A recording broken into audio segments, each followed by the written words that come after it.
नमस्कार दोस्तों, आपका मेरे YouTube channel Skies to Fly में एक बार फिर से स्वागत है।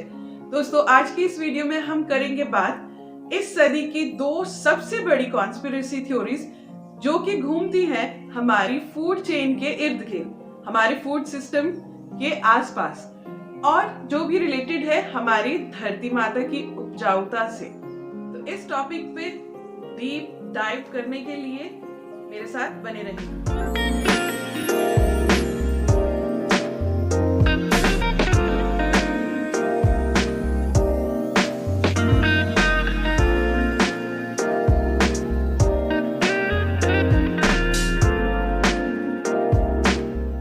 बिना ज्यादा वक्त जाया किए सीधा जंप करते हैं टॉपिक पे। हम बात करेंगे इस सदी की दो बहुत बड़ी कॉन्स्पिरेसी थ्योरीज जो कि हमारे फूड सिस्टम के आसपास घूमती हैं। सबसे पहले मैं बात करूंगी ग्रीन रेवोल्यूशन। जी हाँ दोस्तों, ग्रीन रेवोल्यूशन। अगर आपको याद होगा, ग्रीन रेवोल्यूशन के आने से पहले हम सब ऑर्गेनिक खाते थे, सब मिट्टी से आता था, मिट्टी की उपजाऊता भी ज्यादा थी और हम लोगों की सेहत भी ज्यादा अच्छी रहती थी। उस वक्त के इंसान ज्यादा सेहतमंद हुआ करते थे, राइट।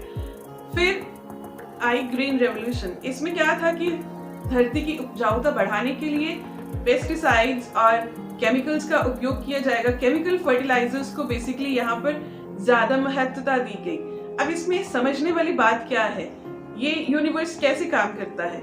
सबसे पहले कि हम We are spiritual beings having this temporary human experience on this earth. हम लोग spiritual beings हैं जो कि यहाँ पर temporary human experience ले रहे हैं धरती पर, और यहाँ पर पूरे यूनिवर्स में, पूरे ब्रह्मांड में कुछ नियम और कानून सेट है, जिसमें से एक है हमारी फ्री विल, कि अगर कोई भी हमारे साथ कुछ भी करना चाहता है तो वो हमारी फ्री विल को वायोलेट नहीं कर सकते, चाहे वो कोई इंडिविजुअल इंसान हो या फिर वो गवर्नमेंट्स हो। तो अब हमारी बिल को वो ऑब्टेन कैसे करते हैं? ऑब्टेन करने के लिए अब उन्होंने हमें ग्रीन रेवोल्यूशन के सैंपल्स दिखाए कि ये केमिकल पेस्टिसाइड्स हैं, ये केमिकल फर्टिलाइजर्स हैं, इससे आपकी फसल की उपजाऊता ज्यादा बढ़ेगी, फसल अच्छी होगी, इसमें जो इंसेक्ट्स लगते हैं वो नहीं लगेंगे, धरती की पैदावार बढ़ेगी, आप क्रॉप रोटेशन के लिए आपको ज्यादा वेट नहीं करना पड़ेगा। और इस तरह से क्या है कि हम उस माया जाल में फंस जाते हैं और हम सब लोग सड़कों पे आ जाते हैं कि we want green revolution, yes, कि हमें ग्रीन रेवोल्यूशन चाहिए, और हम इस बिल को अपनी फ्री विल के साथ पास करवा देते हैं। लेकिन आज की डेट में अगर हम देखें, जो हमने तब ग्रीन रेवोल्यूशन का बिल पास करवाया था और उसके बाद में जो कुछ हमने यूज किया अपनी फसलों पे, अपनी धरती पे, उसका नतीजा आज हम सबके सामने है। हम सब वो केमिकल्स खा कर बीमार पड़ रहे हैं। जो हमारी सेहत 1960 से पहले हुआ करती थी इंसानों की, वो आज की डेट में बहुत हद तक खराब हो चुकी है। इतना ही नहीं, जो धरती की उपजाऊता तब से पहले हुआ करती थी, वो उपजाऊता आज बहुत बहुत कम हो चुकी है। धरती का फर्टिलिटी लेवल बहुत नीचे गिर चुका है, राइट। तो अब आप समझ सकते हैं कि ये ग्रीन रेवोल्यूशन लाया गया, इसके पीछे एक खास वजह थी। खास वजह कि पेस्टिसाइड्स वगैरह डाल के धरती की उपजाऊता को नष्ट कर दिया जाए। क्योंकि जब भी कोई भी कॉन्स्पिरेसी की जाती है ह्यूमन बीइंग्स पे या अर्थ पे, तो उससे 50-60 से लेके 100 साल तक का समय लेके माना जाता है कि इतने टाइम में इसका असर पूरी तरह से दिखने लग जाएगा। तो इसी प्रकार से अब हम उस ग्रीन रेवोल्यूशन का असर देख रहे हैं। तो आज की डेट में हम सब क्या कर रहे हैं कि हमें ऑर्गेनिक होना चाहिए, गो ग्रीन गो ऑर्गेनिक, राइट। अब हम ज्यादा इस बात पे प्रेशर दे रहे हैं कि ऑर्गेनिक खाना चाहिए, दोबारा से ग्रीन खाना चाहिए। लेकिन अब धरती का जो हाल हो चुका है, फर्टिलाइजर्स डाल के, पेस्टिसाइड्स डाल के, केमिकल्स के यूज के साथ, उस हिसाब से तो अब ऑर्गेनिक कुछ बचा ही नहीं, राइट। तो अब क्या है, अब आती है बारी हमारी दूसरी कॉन्स्पिरेसी थ्योरी की, राइट। अब जैसे पॉपुलेशन भी बहुत हो गई है, हम कहते हैं हमारी धरती की उपजाऊता नहीं रही और यहाँ पर इतनी ज्यादा स्पेस भी नहीं रही, तो अब एक और चीज हमें परोसी जा रही है ग्रीन रेवोल्यूशन की तरह ही, फूड चेन को लेके, हमारे भोजन को लेके, फूड की ग्रोथ को लेके बहुत ही गहरी बात है और समझने वाली बात है। अब ये कॉन्स्पिरेसी क्या है?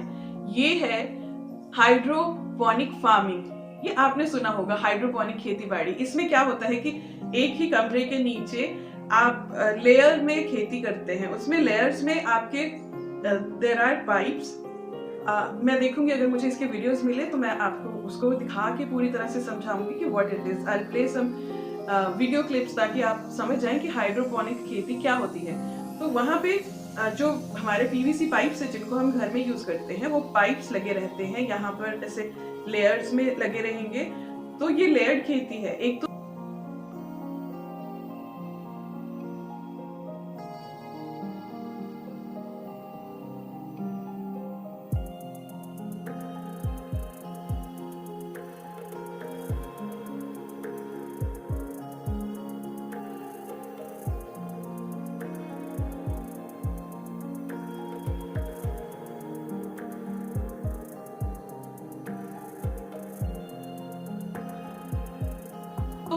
एक ही कमरे में कम जगह पर, क्योंकि ये लेयर में है, बहुत ज्यादा हम इसको कर सकते हैं। लेकिन जो इसमें खास ध्यान रखने वाली बात ये है कि इसमें जो पानी डाला जाता है वो पाइप्स के थ्रू जो न्यूट्रिशन दिया जाता है पौधों को ग्रो करने के लिए, वो केमिकल युक्त है, वो नेचुरल पानी नहीं है।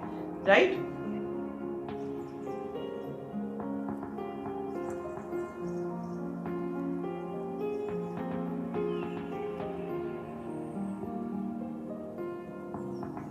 दूसरी चीज ये है कि ये चारों तरफ से कवर्ड रहता है इस तरह से कि इसको नेचुरल हवा नहीं मिलती है। राइट? तीसरी चीज ये है कि इसमें नेचुरल सनलाइट नहीं आएगी। राइट? चौथी चीज है कि इसमें धरती से डायरेक्टली कोई न्यूट्रिशन नहीं जाएगा, जबकि we are spiritual beings. Right? हम जो ह्यूमंस हैं, हमारा शरीर तो खुद 5 तत्वों से बना है। तो जब हम उस 5 तत्वों से उत्पन्न हुई कोई भी वस्तु, कोई भी अनाज, फल खाते हैं, तब हमारे शरीर को बहुत ज्यादा न्यूट्रिशन मिलता है। लेकिन इसमें तो टोटल केमिकल्स हैं। और आपने आजकल देखा होगा मार्केट में हम कहते हैं सीडलेस फ्रूट्स हैं ये, तो सीडलेस वेजिटेबल्स हैं, तो जिसका बीज ही नहीं है। तो आप समझ सकते हैं कि वो चीज हमारी सेहत के ऊपर कैसा असर डालने वाली है। राइट? उम्मीद कर रही हूँ कि आपको मेरी बातें बिल्कुल गहराई से समझ आ रही होंगी। तो अब की डेट में क्या है कि हमारे किसान भाई और हम खुद आम लोग भी यही कहेंगे कि हाँ, हाइड्रोपोनिक खेती ठीक है, इसमें हमें धरती की जरूरत नहीं है, इसमें हमें पानी की जरूरत नहीं है, न्यूट्रिशन जा रहा है, but that is chemical. Right? धरती की जरूरत है हमें। धरती से, जैसा कि हम जानते हैं, are trees, are plants are the ancient knowledge keepers. इनको पुराने समय से लेके अब तक इनमें एंशिएंट नॉलेज होती है। But if you ever connect with them, being a spiritual being, when you connect with them, then that knowledge is being transferred inside you. लेकिन इससे क्या होगा, जब धरती से हमारा कनेक्शन कट और हमें वो भोजन भी नहीं मिल रहा जिससे कि हम हमारे 5 तत्वों से हम कनेक्ट हो सकते हैं और हम स्पिरिचुअली ग्रो कर सकते हैं, तो कैन यू इमेजिन कि हम लोगों के साथ क्या होने वाला है? क्या आप ये इमेजिन भी कर सकते हैं कि इंसानियत को कहां से कहां धकेला जा रहा है? राइट? आशा करती हूँ कि ये दो जो कॉन्स्पिरेसी थ्योरीज जो पहले हमारे साथ हुई थी, वही अभी फिर से हमारे साथ दोहराया जा रहा है फूड चेन के नाम पर, फूड ग्रोथ के नाम पर। लेकिन हमें सचेत रहने की जरूरत है, क्योंकि इससे हमारी सेहत के साथ जो खिलवाड़ होने वाला है वो बहुत ही भयंकर होने वाला है। सिर्फ हमारे साथ ही नहीं, हमारी धरती के साथ, हमारी आने वाली जनरेशंस के साथ, और हमारी जो जड़ें हैं वो सिर्फ धरती से ही नहीं कटेंगी, बल्कि हमारी स्पिरिचुअलिटी, हमारी सोर्स के साथ भी कट जाएंगी। तो किसी भी चीज में अपनी एनर्जी डालने से पहले, किसी भी चीज में अपनी फ्री विल देने से पहले उसके बारे में अच्छी तरह से जान लेना बहुत जरूरी है, ताकि आने वाले 50, 60 या 100 सालों में हम फिर से रिग्रेट ना करें कि अरे हमने ही तो इसके लिए आवाज उठाई थी कि हाँ ये ठीक है, हमें चाहिए, लेकिन बाद में जाके हमें रियलाइज होता है कि अरे नहीं, ऐसा this was not supposed to be like that, और हमें इसके बीच में इस तरह से अपनी कंसेंट नहीं देनी थी। आशा करती हूँ कि आज की इस वीडियो ने आपको कुछ इंसाइट दी होगी, आपकी आंखों को थोड़ा खोला होगा और आपकी दिमाग की खिड़कियों को भी खोला होगा। ज्यादा जानकारी के लिए आप गूगल कर सकते हैं हाइड्रोपोनिक फार्मिंग क्या होती है, और ग्रीन रेवोल्यूशन के बारे में भी डिटेल में आप जान सकते हैं। मैं मिलूंगी आपसे अगले एपिसोड में। यदि आपकी कोई क्वेश्चन, क्वेरी, डाउट्स है या कुछ है आप जो मुझसे शेयर करना चाहते हैं, उसे प्लीज नीचे कमेंट सेक्शन में मेरे साथ शेयर कीजिए। It is always nice to connect with you and know your views. अपने व्यूज को मेरे साथ नीचे कमेंट बॉक्स में जरूर शेयर करें। मैं मिलती हूँ आपसे अगले एपिसोड में एक नई जानकारी लेके। तब तक के लिए खुश रहिए, तंदुरुस्त रहिए, stay in high vibes. Let your consciousness fly high because the sky is to fly. नमस्ते।